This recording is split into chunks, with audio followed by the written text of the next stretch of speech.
Hello students, आज हम लोग कक्षा 12वीं का विद्युत रसायन जिसको इलेक्ट्रोकेमिस्ट्री कहते हैं उस चैप्टर में पढ़ेंगे। सबसे पहले हम लोग इंट्रोडक्शन देखते हैं कि इस चैप्टर में हमको क्या क्या पढ़ना है। तो देखो, ये जो चैप्टर है वो सेल से रिलेटेड है। जैसे आप लोग को पता है कि हमारी घड़ी में सेल लगता है, वैसे ही अलग अलग प्रकार के सेल पाए जाते हैं। जैसे कि होता है डेनियल सेल होगा, वोल्टेइक सेल होगा, शुष्क सेल होता है, तो और बैटरीज भी होती है। तो ये जो पूरा चैप्टर है वो किससे रिलेटेड है? सेल से रिलेटेड है कि कैसे इसमें ऊर्जाओं का स्थानांतरण एक जगह से दूसरी जगह होता है। देखो, सबसे पहले हम लोग इस चैप्टर में समझते हैं कि ये जो टॉपिक है इलेक्ट्रोकेमिस्ट्री, इसको हम लोग बोलते हैं विद्युत रसायन। इलेक्ट्रोकेमिस्ट्री का मतलब क्या होता है, इसको हम लोग डिवाइड करते हैं। इलेक्ट्रो का मतलब क्या होता है? Electrical energy. केमिस्ट्री मतलब क्या होगा? हम लोग जो केमिकल के बारे में स्टडी करते हैं वो केमिकल एनर्जी। ठीक है। अब यहाँ पे एक एरो दिख रहा होगा, ये जो एरो है वो दोनों साइड दिखाई दे रहा है। ठीक है। जब भी कोई एरो आपको दोनों साइड दिखाई दे, उसका मतलब समझना है कि जो अभिक्रिया है वो दोनों दिशा में हो रही, मतलब इस दिशा में भी हो रही है और उसके अपोजिट डायरेक्शन में भी वो रिएक्शन हो रहा है। ठीक है। तो विद्युत रसायन जो है वो हमको क्या बताता है? जहां पर इलेक्ट्रिकल एनर्जी किस में बदल रही है? केमिकल एनर्जी में। मतलब जो विद्युत ऊर्जा है वो बदलती है रासायनिक ऊर्जा में, और इसका अपोजिट भी देख सकते हैं कि जो केमिकल एनर्जी है वो बदल रही है किसमें? इलेक्ट्रिकल एनर्जी में। मतलब रासायनिक ऊर्जा है वो विद्युत ऊर्जा में बदल रही है। ठीक है। अब यहाँ पे देखो, एक डेफिनेशन लिखा है विद्युत रासायनिक सेल। तो ये जो चैप्टर है वो किसके बारे में बता रहा है? विद्युत रासायनिक सेल के बारे में। ठीक है। देखो, विद्युत रासायनिक सेल क्या होता है? जब दो विलयनों को क्या करते हैं, एक या फिर भिन्न इलेक्ट्रोडों में डुबाकर एक ऐसी युक्ति तैयार करते हैं जिसमें विद्युत ऊर्जा किसमें बदलेगी? रासायनिक ऊर्जा में। ध्यान देना इस बात को कि इसमें क्या हो रहा है? विद्युत ऊर्जा जो है वो बदल रही है रासायनिक ऊर्जा में, और दूसरा चीज क्या होगा? रासायनिक ऊर्जा बदल रही है विद्युत ऊर्जा में। ठीक है। तो ऐसी कोई भी युक्ति जहां पर क्या हो, अगर हम इलेक्ट्रोड लेते हैं, इलेक्ट्रोड क्या होता है मैं आगे आपको डिस्कस करूंगी। तो इलेक्ट्रोड जो है वो क्या होगा? जहां पर विद्युत ऊर्जा किसमें बदल रही है? रासायनिक ऊर्जा में, और रासायनिक ऊर्जा विद्युत ऊर्जा में बदलती है, ऐसी युक्ति को हम क्या कहते हैं? विद्युत रासायनिक सेल कहते हैं। ठीक है। अब ये जो विद्युत रासायनिक सेल है वो दो टाइप का होता है। ठीक, देखो पहले में क्या हुआ, उसी चीज को मैं डिस्क्राइब कर रही हूँ। फर्स्ट पार्ट में क्या हुआ कि रासायनिक ऊर्जा जो है वो किसमें बदली? विद्युत ऊर्जा में। ठीक है। रासायनिक ऊर्जा जब विद्युत ऊर्जा में बदलती है तो उसको हम लोग क्या बोलते हैं? विद्युत रासायनिक सेल। उसी को हम कहते हैं गैल्वेनिक सेल, और उसी को हम बोलते हैं वोल्टेज सेल। तो कंफ्यूज नहीं होना है, तीनों एक ही चीजें हैं, विद्युत रासायनिक सेल, गैल्वेनिक सेल और वोल्टेज सेल। इसी विद्युत रासायनिक सेल का यहाँ पे मैं डेफिनेशन लिखी हूँ। ठीक है। तो अब ये जो रासायनिक ऊर्जा है विद्युत ऊर्जा में बदलती है, उसका उदाहरण क्या क्या रहेगा? डेनियल सेल, शुष्क सेल और लेड बैटरी सेल। सेकेंड जो है वो क्या होगा? अब तो हो गया रासायनिक ऊर्जा से विद्युत ऊर्जा में, दूसरा क्या होता है? विद्युत ऊर्जा से रासायनिक ऊर्जा में बदलती है। उसका एग्जाम्पल क्या है? विद्युत अपघटनी सेल। ठीक है। तो हम लोग एक बार रिवाइज करते हैं मोटा मोटा कि हमने क्या पढ़ा। इलेक्ट्रोकेमिस्ट्री क्या होता है? जहां पर विद्युत ऊर्जा किसमें बदलती है? रासायनिक ऊर्जा में, या रासायनिक ऊर्जा विद्युत ऊर्जा में बदलती है, उसको हम लोग क्या बोलते हैं? इलेक्ट्रोकेमिस्ट्री या फिर विद्युत रसायन कहते हैं। ठीक है। यहाँ पर जो रासायनिक जब विद्युत में बदला तो उसका उदाहरण क्या था? विद्युत रासायनिक सेल, गैल्वेनिक सेल और वोल्टेज सेल, और उसके अंडर में आया था डेनियल सेल, शुष्क सेल और लेड बैटरी सेल।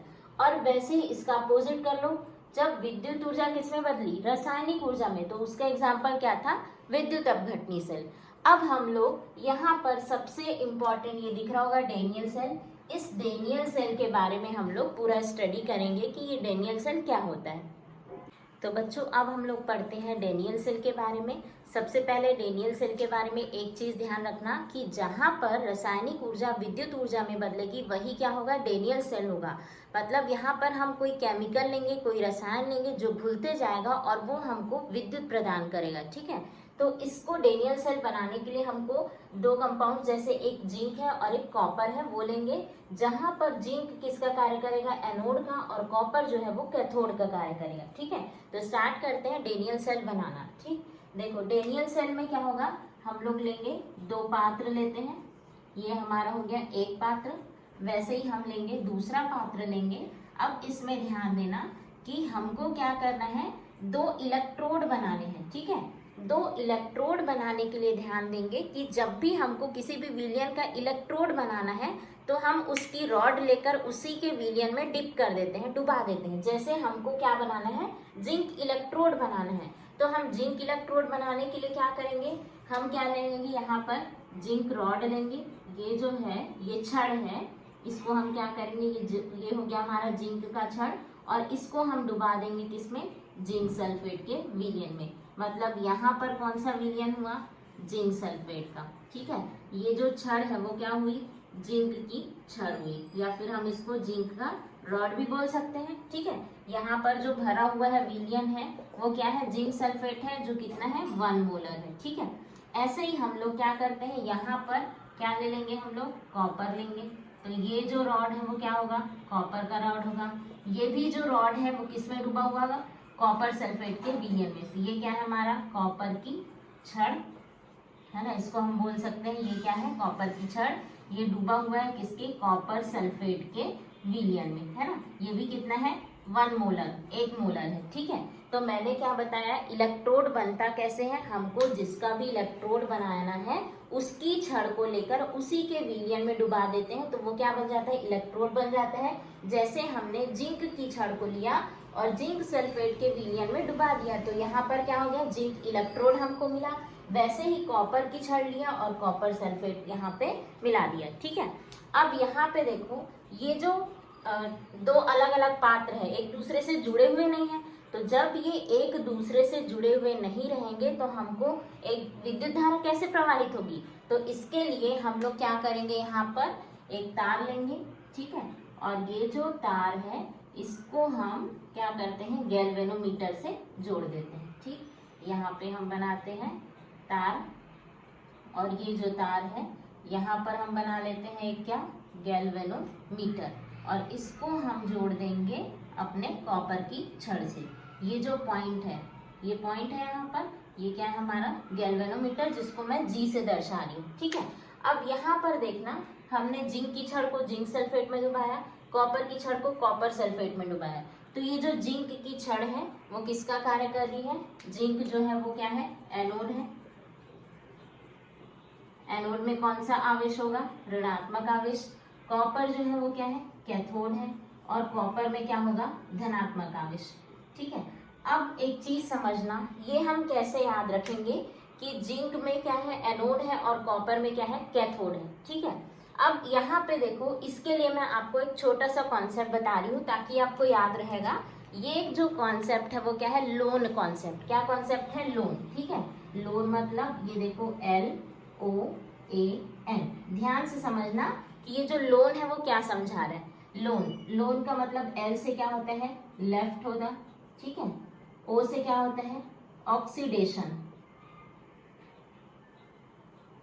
ऑक्सीडेशन, या इसी को हम क्या बोलते हैं, ऑक्सीकरण। ठीक है, उसके बाद A से क्या होता है, एनोड है, A से एनोड, और N से होता है निगेटिव।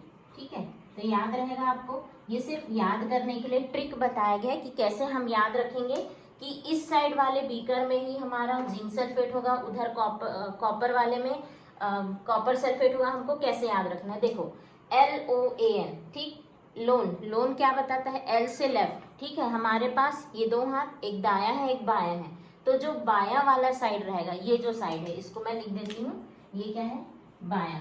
ठीक है, जो बायां साइड रहेगा वो क्या चीज को, वहां पर क्या होगा, जिंक की छड़ होगी, जिंक की छड़ डूबी होगी किसमें, जिंक सल्फेट में। ठीक है, अब दूसरा देखो, O से ऑक्सीडेशन, मतलब जो बायां वाला जो हमारा पात्र है उसमें क्या होगा, ऑक्सीकरण। ठीक है, अब देखो यहाँ ऑक्सीकरण है, ऑक्सीकरण का मतलब क्या होता है समझते हैं। यहाँ पर मैं लिखी हुई हूँ, ऑक्सीकरण मतलब क्या होगा, या तो ऑक्सीजन जुड़ेगा उसमें या हाइड्रोजन निकलेगा, और एक और चीज क्या होगा, इलेक्ट्रॉन भी बाहर की ओर निकलेगा। ठीक है, वैसे ही जब यहाँ पे अपचयन होगा, ठीक, इसके अपोजिट जब होगा अपचयन, तो अपचयन में क्या होता है, ऑक्सीजन निकलेगा, हाइड्रोजन क्या होगा, जुड़ेगा, और इलेक्ट्रॉन भी जुड़ेगा। तो यहाँ पर देखो ऑक्सीकरण, ऑक्सीकरण का मतलब क्या होता है, जहां पर इलेक्ट्रॉन बाहर की ओर निकलता है। मतलब ये जो जिंक छड़ है वो धीरे धीरे इलेक्ट्रॉन को क्या करेगी, बाहर निकालेगी। ठीक है, हमारा जो सेल है उसमें दो काम होते हैं, एक इलेक्ट्रॉन को देगा और एक इलेक्ट्रॉन को लेगा, तभी तो विद्युत रासायनिक सेल काम करेगा। ठीक है, तो ऑक्सीडेशन में क्या हुआ, इलेक्ट्रॉन जो है, इलेक्ट्रॉन बाहर निकला। ठीक, यहाँ पे इलेक्ट्रॉन जो है वो बाहर निकल गया। ए से क्या होता है, एनोड, मतलब इस साइड जो है वो क्या है, एनोड है। एन से क्या होता है, निगेटिव, मतलब जो इधर है वो क्या है, निगेटिव। तो सबको समझ में आया लोन कॉन्सेप्ट। एल से क्या होता है, लेफ्ट, लेफ्ट मतलब बाएं साइड। ओ से क्या होगा, ऑक्सीकरण, ताकि आपको याद रहेगा कि ऑक्सीकरण जो है वो लेफ्ट साइड में हो रहा है, तो यहाँ पे क्या होगा, ऑक्सीकरण।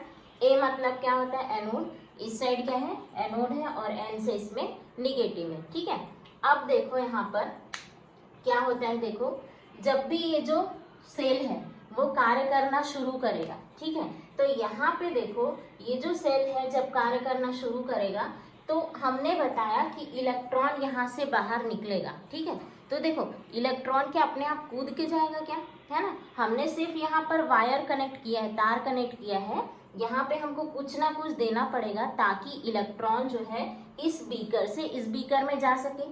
तो इसके लिए हम लोग बनाते हैं एक लवण सेतु। ठीक है, हम लोग क्या बनाते हैं, यहाँ पर लवण सेतु बनाते हैं। ठीक है, अब ये जो लवण सेतु है इसमें क्या भरा होता है, KCl का विलयन भरा होता है, और इसमें एक अर्ध ठोस क्या होता है, अगर अगर जेल, जेली देखे हो सब लोग, है ना, जो क्या होता है अर्ध ठोस, मतलब थोड़ा सा ठोस भी होगा और थोड़ा सा द्रव भी होगा। तो ये जो है वो क्या होता है, हमारा लवण सेतु है ना। और यहाँ पर जो गोल गोल लगा हुआ है, यहाँ पर जो है उसको हम लोग क्या बोलते हैं, अगर अगर जेल। ठीक है, ये इसको हम अगर अगर भी बोल सकते हैं। तो ये क्या करता है, देखो सबसे पहले ये जो लवण सेतु है इसका कार्य क्या हुआ कि ये दोनों विलयनों को क्या करता है, जोड़ करके रखता है। ठीक है, पहला काम क्या हुआ, दोनों जो पात्र है उसको कनेक्ट करके रखते हैं। दूसरा काम ये हुआ कि जो अगर अगर जेल जो है ना, वो क्या करेगा, ये जो KCl विलयन है इसको बाहर आने से रोकेगा, है ना, तो इससे क्या होगा, अगर अगर विलयन बाहर नहीं आ पाएगा। तो जो लवण सेतु है इसका पहला काम क्या हुआ कि ये दोनों पात्र को जोड़ने का कार्य करता है। दूसरा काम क्या हुआ कि ये दोनों में विद्युत उदासीनता बना करके रखते हैं, है ना, मतलब दोनों ये क्या होगा, बराबर होगा। ठीक है, अब यहाँ पे देखो ये कार्य कैसे करता है। देखो अब हमने लवण सेतु बना दिया, इसको गैल्वेनोमीटर से जोड़ भी दिया। अब इसकी कार्य प्रणाली क्या होगी, जैसे ही जिंक की छड़ जो है जिंक सल्फेट के विलयन में डूबेगी, ये क्या होता है, यहाँ पे ऑक्सीकरण होना चालू हो जाता है। ठीक है, ऑक्सीकरण का मतलब क्या होता है, जहां से इलेक्ट्रॉन बाहर निकलते हैं, इलेक्ट्रॉन का बाहर निकलना क्या कहलाएगा, ऑक्सीकरण। तो ये वाला जो बीकर है यहाँ पर क्या होता है, देखना जिंक जो है यहाँ है जिंक, और ये जो जिंक है यहाँ से क्या होगा, Zn2 प्लस 2E माइनस, मतलब यहाँ पर देखो Zn2 जब भी Zn2 लिखा हुआ रहेगा मतलब यहाँ पे क्या समझना है कि दो इलेक्ट्रॉन बाहर निकल रहे हैं। हम इस वाले बीकर की बात कर रहे हैं कि इसमें क्या हुआ, जिंक की छड़ थी, जिंक की छड़ से क्या करना है, ऑक्सीकरण, मतलब इलेक्ट्रॉन को बाहर निकाल रहे हैं। इलेक्ट्रॉन किस फॉर्म में निकलेगा, Zn2 के फॉर्म में। ठीक है, अब ये 2 कैसे है, जैसे हम लोग समझते हैं ना कि कोई भी तत्व को अपना अष्टक पूरा करने के लिए इलेक्ट्रॉन को या तो त्यागना पड़ता है या ग्रहण करना पड़ता है। तो जिंक ने अपना स्थायित्व पाने के लिए 2 इलेक्ट्रॉनों का क्या किया, त्याग किया।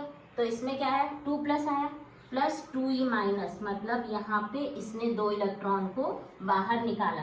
तो अब ये जो जिंक की छड़ है वो किस में बदल गई, यहाँ पे Zn2 में बदल गई। अब इसका जो इलेक्ट्रॉन है ना, इससे Zn2 ये लिखा है, इसका जो 2 इलेक्ट्रॉन है वो क्या हो गया, बाहर निकलते गया, मतलब ये इलेक्ट्रॉन यहाँ गया, ये इलेक्ट्रॉन यहाँ आया। ठीक है, अब ये चीज ध्यान देना कि जहां से इलेक्ट्रॉन जाएगा उसके विपरीत दिशा में क्या होती है, धारा प्रवाहित होती है। जैसे इलेक्ट्रॉन इधर जा रहे हैं तो इसकी जो धारा है वो इस दिशा में जाएगी, अपोजिट, इधर इलेक्ट्रॉन इधर जो है वो धारा।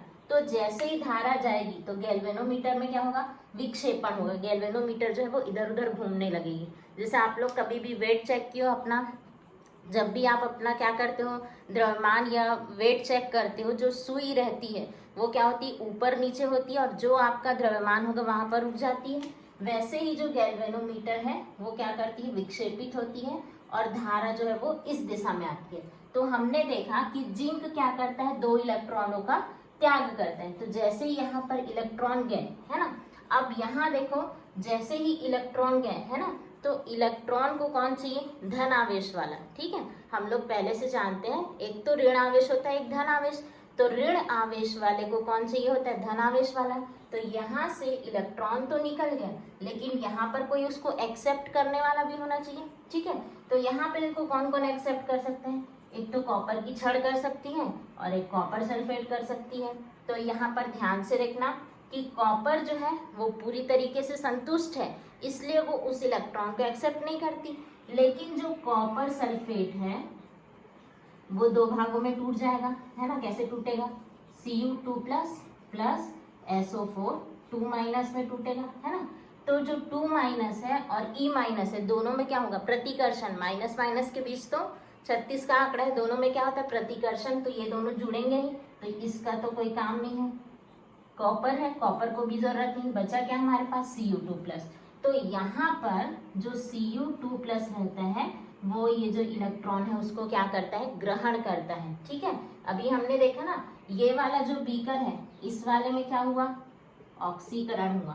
ठीक है, इसमें हो रहा है ऑक्सीकरण। और ये जो बीकर है ए वाला, इसमें क्या हो रहा है, अपचयन। ठीक है, तो हमने ऑक्सीकरण में देखा कि इलेक्ट्रॉनों का बाहर निकलना ऑक्सीकरण, इलेक्ट्रॉनों का जुड़ना क्या कहलाता है, अपचयन। तो इस वाले ने इलेक्ट्रॉन दे दिया, लेकिन अब जो ये वाला है वो इलेक्ट्रॉन को क्या करेगा, ग्रहण करेगा। ठीक है, कैसे ग्रहण करता है देखते हैं। ये एक समझ आया था, ये इलेक्ट्रॉन का क्या कर रहा था, त्याग कर रहा था। अब हम यहाँ पर देखते हैं कि कैसे ये इलेक्ट्रॉन को ग्रहण करता है। ठीक, तो यहाँ से देखो कैसे इलेक्ट्रॉन को ग्रहण करेगा। Cu2 मतलब यहाँ पे देखना इलेक्ट्रॉन आया, है ना, यहाँ पर क्या था, Cu2 था। ठीक है, ये जो Cu2 है, यहाँ पर क्या है, Cu2 था हमारे पास। ठीक, अब ये वाला Cu2 है, कॉपर सल्फेट है, उसको हमने दो भागों में तोड़ा, Cu2 और SO4 2 माइनस। तो यही Cu2 यहाँ है, तो ये Cu2 इन दो इलेक्ट्रॉनों को ग्रहण करता है। तो Cu2 था, इसने जिंक के दो इलेक्ट्रॉनों को ग्रहण किया और ये किस में बदल गया, कॉपर में बदल गया। ठीक है, तो इस तरीके से हमारा रिएक्शन हुआ, ये ऑक्सीकरण और ये वाला अपचयन। ठीक है, तो हमने ये रिएक्शन को, इस सेल को पूरा कंप्लीट कर लिया। मतलब इसमें दो तरीके के रिएक्शन हुए, एक को हम क्या बोलते हैं, ऑक्सीकरण, और एक को क्या कहते हैं हम, अपचयन। ठीक है, यहाँ पे एक शॉर्टकट और ध्यान देना, जैसे इसके लिए लोन शॉर्टकट कार्य करता है, वैसे ही यहाँ पर एक और शॉर्टकट है जिसको हम लोग बोलते हैं RRCP। तो मैं उसको भी बता देती हूँ ताकि दोनों तरीके से आप लोग याद कर सको कि यहाँ पे क्या क्या मतलब है ना। RRCP का मतलब, ये RRCP, तो ये जो है, ये लोन जो है वो इस वाले के लिए था, लोन कॉन्सेप्ट, और RRCP जो है वो इधर वाले के लिए। R से क्या होता है, राइट। ठीक है, फिर RRCP है ना, राइट, उसके बाद क्या है, रिडक्शन। रिडक्शन मतलब क्या होता है, अपचयन। ये हो गया हमारा अपचयन। ठीक, C से क्या होता है, कैथोड, और P से होता है पॉजिटिव। ठीक है, तो यहाँ पर इस वाले बीकर में देख सकते हो कि ये वाला क्या है, राइट साइड है, इसमें रिडक्शन मतलब अपचयन हो रहा है। C मतलब यहाँ पर लिखे हैं कैथोड, और P से क्या है, पॉजिटिव। तो ये शॉर्टकट है ताकि आपको याद रहेगा। ठीक है, तो ये क्या थी, हमारी कार्य प्रणाली थी। अब इस कार्य प्रणाली के बाद हम लोग देखते हैं कि ये जो लवण सेतु है इसका क्या क्या काम है। दो काम तो मैंने बीच में ही बता दिए थे कि ये पूरे परिपथ को पूर्ण करता है। ठीक है, पहला काम हुआ कि जैसे ही हमने इसको लगाया ये परिपथ को पूरा किया। दूसरा काम जो है वो इस परिपथ की विद्युत उदासीनता को बना करके रखता है। ठीक है, अब हम लोग तीसरा काम समझते हैं कि तीसरा काम क्या होता है। तो अब हम लोग देखते हैं कि ये जो लवण सेतु है वो विद्युत उदासीनता को कैसे बना करके रखता है। यहाँ पे देखो जो जिंक है, जिंक जो रॉड थी वो किस में बदलते गए, Zn2+ में। तो जैसे जैसे ये Zn2+ में बदलेगा, यहाँ पर से क्या होते जाएंगे, इलेक्ट्रॉन्स जो है वो बाहर निकलते जाएंगे। ठीक है, इलेक्ट्रॉन्स क्या हो रहा है, बाहर निकल रहे हैं। तो जैसे जैसे इलेक्ट्रॉन बाहर निकलेगा तो ये जो छड़ है वो धीरे धीरे क्या होती जाएगी, कम होती जाएगी, क्योंकि यहाँ से इलेक्ट्रॉन बाहर की ओर जा रहे हैं। ऑक्सीकरण मतलब क्या होता है, इलेक्ट्रॉनों का निकलना।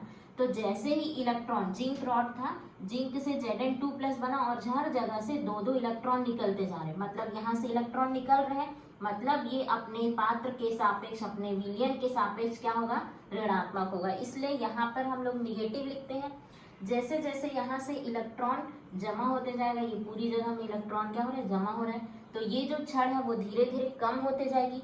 अब यहाँ पर देखना, इलेक्ट्रॉन कॉपर के ऊपर आ रहे हैं, कॉपर उस इलेक्ट्रॉन को क्या कर रहे हैं, एक्सेप्ट कर रहे हैं, तो यहाँ पर ये जो कॉपर है वो क्या होता है, इलेक्ट्रॉन को ग्रहण करते जाएगा, मतलब इसकी जो मात्रा है यहाँ पर इलेक्ट्रॉन की मात्रा क्या होगी, ज्यादा हो जाएगी, क्योंकि इसने इलेक्ट्रॉन को क्या किया, ग्रहण किया।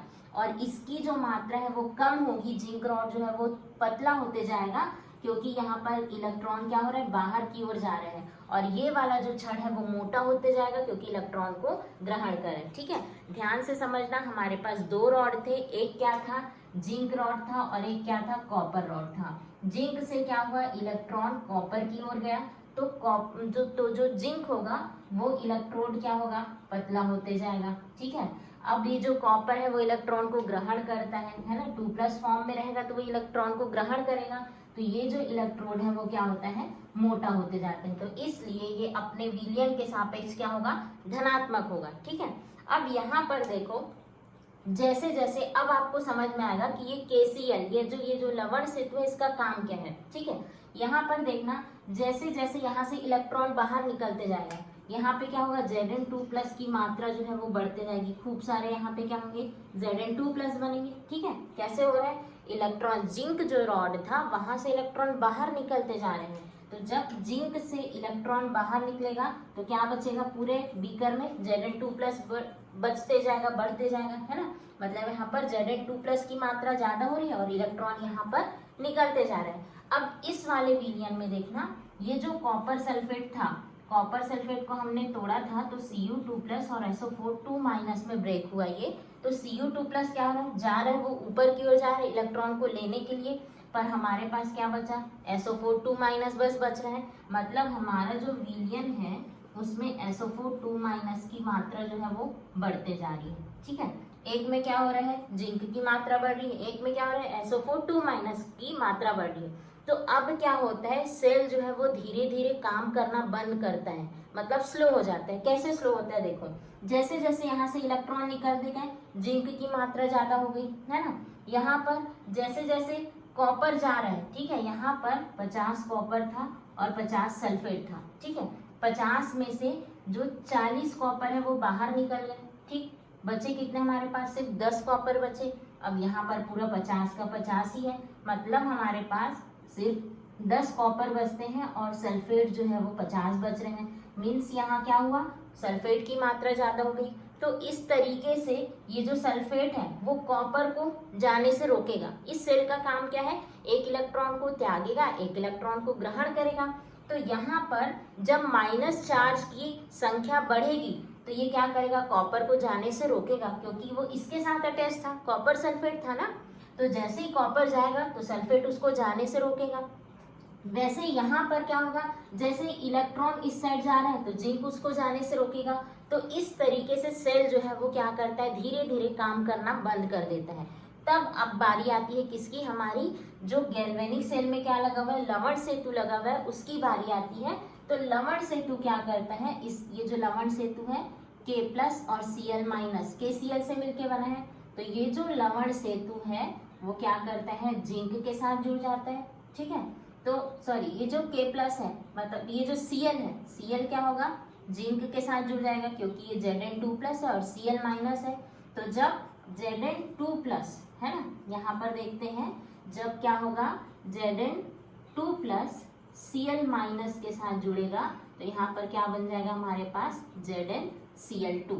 ठीक है, वैसे ही ये जो पोटेशियम है वो किसके साथ जुड़ जाएगा, सल्फेट के साथ। तो जब पोटेशियम K और SO4 2- जब जुड़ेगा तो यहाँ पर क्या बन जाएगा, K2SO4।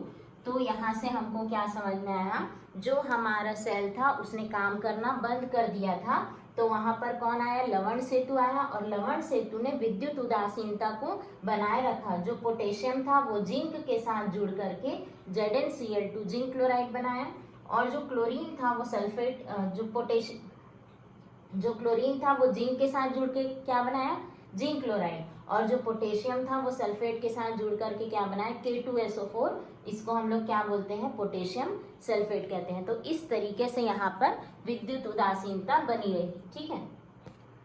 अब हम लोग जो डेनियल सेल में पूरी अभिक्रिया हुई है उसको एक बार एक साथ पढ़ते हैं, ठीक है। तो सेल अभिक्रिया है, सेल अभिक्रिया मतलब जो भी डेनियल सेल में रिएक्शन हुए उसको देखते हैं। सबसे पहली जो अभिक्रिया थी वो क्या हुआ, हमारा ऑक्सीकरण था, ठीक है। ये जो ऑक्सीकरण है वो किस साइड हुआ था, एनोड की साइड, है ना। ऑक्सीकरण किस में होता है, एनोड में, और एनोड में क्या होता है, निगेटिव चार्ज रहता है, ठीक है।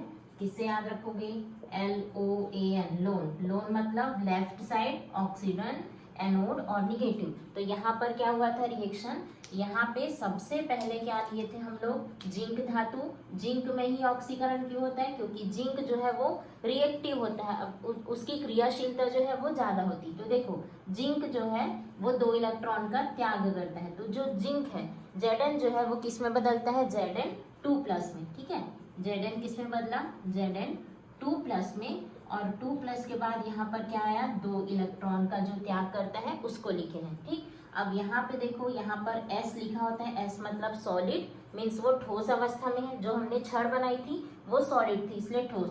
Zn2+, जब भी आवेश लिखे तो उसका मीनिंग ये समझना कि हमने उसके विलयनों को घोल दिया, मतलब जिंक को हमने जिंक सल्फेट में घोला, वो अपने आयनों में विभक्त हो गया। तो जब भी आयन में विभक्त होगा तो वो क्या होता है, एक्वस। AQ का मतलब होता है एक्वस, मीन्स वो क्या है, जली विलयन है। तो जिंक ने 2 इलेक्ट्रॉन त्यागा और वो बदल गया Zn2+ में। यहाँ पर क्या हुआ, ऑक्सीकरण। ऑक्सीकरण मतलब इलेक्ट्रॉनों का निकलना, है ना। जब इलेक्ट्रॉन बाहर निकलते हैं तो वहां पर क्या होता है, ऑक्सीकरण। फिर हमने सेकेंड रिएक्शन इसी में देखा था जिसको हम क्या कहते हैं, अपचयन। जो अपचयन है यहाँ पर क्या होता है, इलेक्ट्रॉन को ग्रहण करता है ना। अपचयन किस साइड में होता है, कैथोड में होता है। कैथोड में कौन सा आवेश होता है, पॉजिटिव चार्ज होता है। इसको हमने देखा था किससे, RRCP। इसको एग्जाम में लिखने की जरूरत नहीं है, ये सिर्फ याद करने का एक टेक्निक है, राइट साइड रिडक्शन, कैथोड और पॉजिटिव, ठीक है। अब यहाँ पर क्या हुआ था, इसने 2 इलेक्ट्रॉन त्यागा, तो उसी इलेक्ट्रॉन को इसने क्या किया, ग्रहण किया। तो यहाँ पे हम क्या करते हैं, अपोजिट, देखो एक साथ लिख रही हूँ, कितना सिंपल है। जैसे ये इधर था एरो की साइड, अब ये इस साइड हो जाएगा।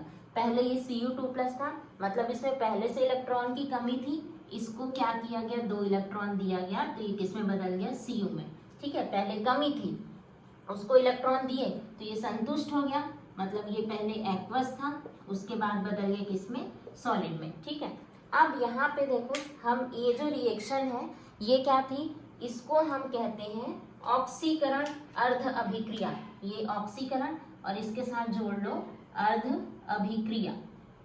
एक साइड ऑक्सीकरण हुआ था इसलिए हम इसको ऑक्सीकरण अर्ध अभिक्रिया कहेंगे, एक साइड अपचयन हुआ था इसलिए हम इसको अपचयन अर्ध अभिक्रिया कहेंगे, ठीक है। अब इन दोनों को जब हम पूरा करके बनाते हैं तो उसको हम क्या कहते हैं, सेल अभिक्रिया कहेंगे। कैसे बनाएंगे हम पूरा करके, देखो यहाँ पर क्या आ जाएगा, जिंक आ जाएगा, यहाँ पर क्या होगा, प्लस Cu2+। अब देखो यहाँ 2 इलेक्ट्रॉन दिख रहा है, यहाँ 2 इलेक्ट्रॉन दिख रहे हैं, तो ये 2 इलेक्ट्रॉन क्या हो जाते हैं, कैंसिल हो जाएंगे। यहाँ क्या दिख रहा है हमको, Zn2+ दिख रहा है और यहाँ पे Cu दिख रहा है। तो इस तरीके से ये जो अभिक्रिया है वो क्या कहलाएगी, हमारी पूर्ण अभिक्रिया कहलाएगी। ये कैसे था, सॉलिड था, ये किस में था, एक्वस था, ये वाला भी एक्वस रहेगा और ये वाला भी क्या रहेगा, सॉलिड रहेगा, ठीक है। अब हम लोग सीखते हैं कि जो सेल हमने बनाई थी उसको लिखा कैसे जाता है, उसको कहते हैं हम लोग सेल निरूपण। तो ये जो सेल निरूपण है इसके लिए सबसे पहले हमने क्या लिया था, जिंक का इलेक्ट्रोड लिया था। तो देखो ये चीज ध्यान रखना सेल निरूपण के लिए कि हमारे पास एक तो क्या था, इलेक्ट्रोड था, एक लवण सेतु था। तो सबसे पहले बीच में हमारे पास क्या रहता है, लवण सेतु। तो ध्यान देना जो 2 लाइनें रहती है, जो 2 डंडे के समान दिखाई दे रहे हैं, इसको हम लोग क्या कहते हैं, लवण सेतु है, ठीक है। ये क्या है हमारा लवण सेतु।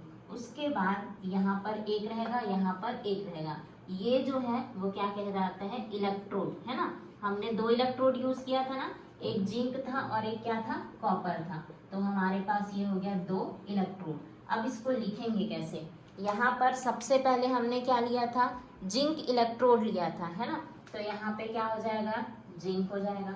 अब ये जो जिंक इलेक्ट्रोड है इसको हमने कौन से विलियन में डुबाया था, जिंक सल्फेट के विलियन में डुबाया था। तो यहाँ पर क्या हो जाएगा, ZnSO4 हो जाएगा, ठीक है। और ये जो कॉपर सल्फेट है तो इसको हम कॉपर सल्फेट हो जाएगा, और यहाँ पर कौन रहेगा, कॉपर रहेगा। तो ध्यान देना, जिंक जो है ठोस अवस्था में ZnSO4 एक्वस, CuSO4 क्या है, एक्वस, और कॉपर जो है वो सॉलिड रहेगा, ठीक है। अब यहाँ से देखो, तो यहाँ पर एक चीज ध्यान देना, इसको हम बोलते हैं लवण सेतु। ये इलेक्ट्रोड है, ये भी इलेक्ट्रोड। हमने जिंक की रॉड को जिंक सल्फेट में डुबाया था, कॉपर की रॉड को कॉपर सल्फेट में डुबाया था। यहाँ पर क्या होता है, हमारा ऑक्सीकरण होता है। ये हमारा हो गया ऑक्सीकरण, और ये वाला जो है वो हो गया अपचयन हुआ, ठीक है। ऑक्सीकरण में क्या होता है, एनोड, तो ये हमारा एनोड है ना। ये वाला हमारा क्या हो गया, कैथोड। इसको हम एक और ले लेते हैं, जैसे कि यहाँ पे हम देखते हैं जिंक था, हमने जिंक इलेक्ट्रोड बनाया, इसके बाद जिंक Zn2+ में बदला था। इसके बाद क्या होता है हमारा लवण सेतु, Cu2+, Cu2+ के बाद होता है कॉपर, ठीक है। तो हम इसको इस तरीके से भी लिख सकते हैं, ठीक। Zn2+ 1 मोलर था, Cu2+ भी 1 मोलर था। ये क्या है, सॉलिड है, ये भी क्या है, सॉलिड है। इसको हम ऐसे क्यों लिखे, एक बार फिर से देखना क्यों लिखते हैं, क्योंकि यहाँ पर Zn जो है वो किस में बदलता है, Zn2+ में। जिंक था, Zn2+ में बदला, ऐसे लिखे थे Zn2+ + 2E-। यहाँ पर क्या होता है, Cu2+, Cu2+ को 2 इलेक्ट्रॉन देते हैं तो किस में बदलता है, Cu में, ठीक। तो यहाँ पर जो Cu2+ है, यहाँ से देखना Cu2+ में 2 इलेक्ट्रॉन दिए तो वो किस में बदल गया, Cu में। Zn जो है Zn2+ + 2E-, एक में ऑक्सीकरण हुआ और एक में अपचयन हुआ।